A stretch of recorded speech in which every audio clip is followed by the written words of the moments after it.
apakah diperkenankan mengulang sholat fardu dalam hal dirasa kurang khusyuk saat melaksanakan sholat? Diperkenankan, boleh-boleh saja sepanjang masih berada di waktunya, gitu kan? Atau misalnya ada yang membatalkan yang sifatnya memang harus diulang, dan itu pertama di dalam waktu. Kalau kedua dia sudah melewati waktu tapi ingat misalnya ada sesuatu yang membatalkan, boleh di waktu ingatnya dia mengulang pada saat itu, sah. Ya, misal contoh kasus yang pertama ini, jangankan dalam keadaan merasa kurang khusyuk, ya, ada kasus lagi dalam mazhab Syafi'i itu seperti takrim dalam waktu sholat. Jadi di dalam perjalanan kita nggak bisa memastikan pakaian kita itu bersih atau kotor, sudah masuk waktunya, gitu kan? Namun diduga kalau sudah sampai ke tujuan bisa terlambat ya, atau bahkan terlewat dugaan kita itu. Nah, itu ada yang dikenal dengan takrim auqatis shalah, ya, memuliakan atau segera menjemput waktu sholat.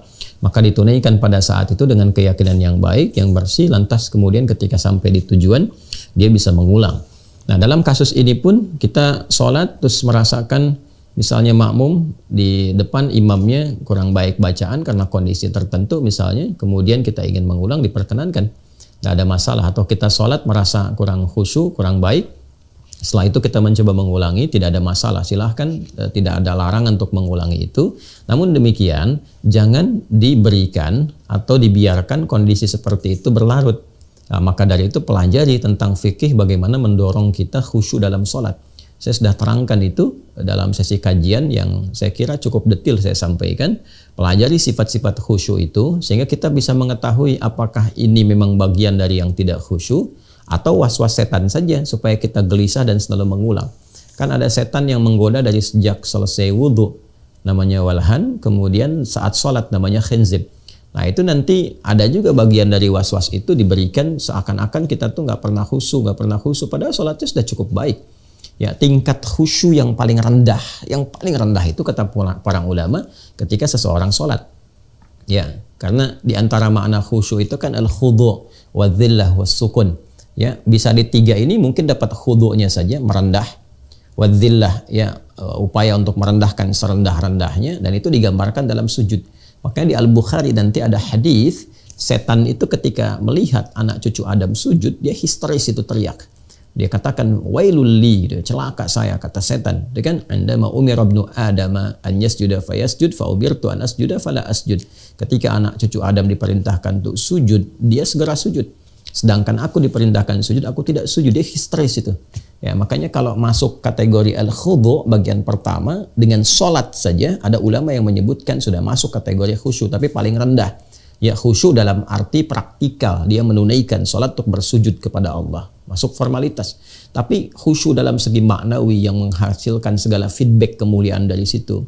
Ya, dalam arti ada ketenangan, ya kan, sukun, tumaknina, zikir yang melahirkan ketenangan pada jiwa, manfaat sholatnya, merubah kepribadian jadi baik, yang mengabulkan doa, itu harus tahap kesukun nanti. Ya, al-khudu' wadzillah wassukun. Nanti kriterianya ada lagi, menyiapkan diri dengan pakaian yang baik, kan? Ya bani Adam khudhu zinatakum 'inda kulli masjid. Kemudian apalagi menghadirkan suasana akan menghadap Allah dengan menyempurnakan wudu, Quran surah ke-5 ayat ke-6. Merasakan suasana mungkin salatnya salat terakhir yang ditunaikan, Quran surah ke-2 Al-Baqarah ayat 45 sampai 46, seperti yang pernah saya ajarkan, ya.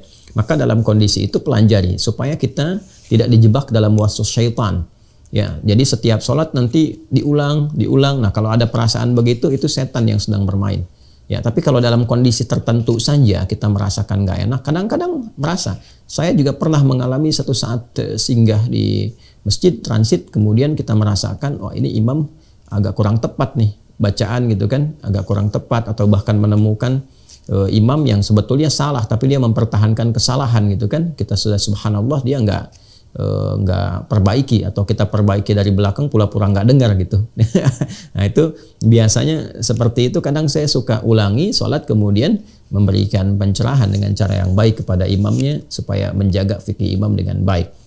Nah, itu bisa dilakukan kondisi-kondisi yang dimaksudkan. Tapi kalau kondisinya was-was dan sebagainya, maka cepat ambil yang yakinnya dan pelajari sifat penjelasan tentang fikih sholat terkait dengan kehusyuan supaya tidak larut dalam godaan-godaan setan.